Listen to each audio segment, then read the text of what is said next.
Satellite internet is a wireless connection that involves 3 satellite dishes, one at the internet service provider's hub, one in space and one attached to your property.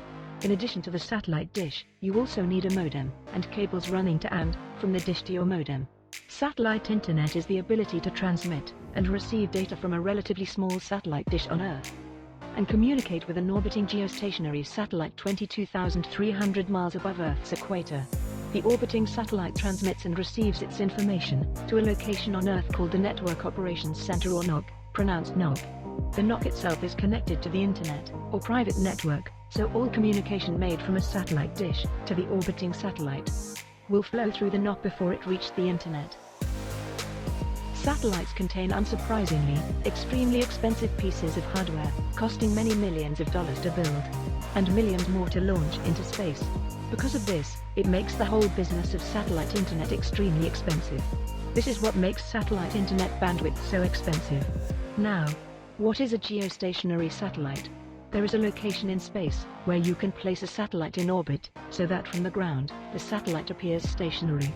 What is happening is that the satellite is actually orbiting the Earth at the same speed the Earth is rotating.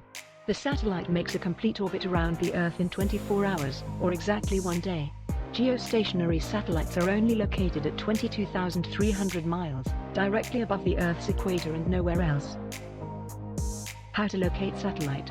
All geostationary satellites have a name like Galaxy 18 or AMC4, and they also have a longitude position.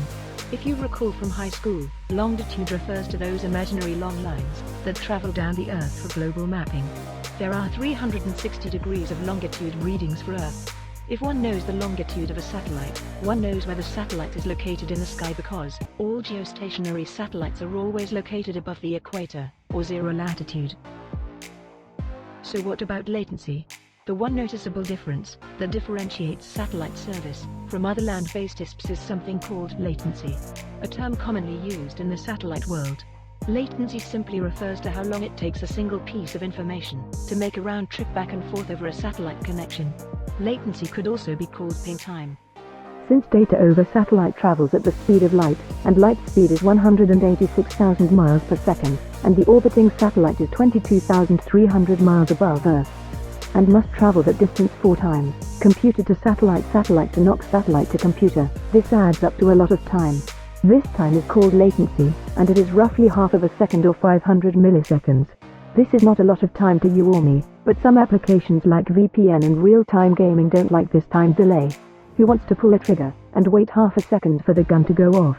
It is important to know if satellite latency will affect the way you will use the internet.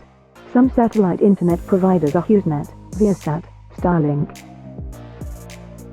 For more videos, subscribe to Black Box Infinite, and thank you for watching.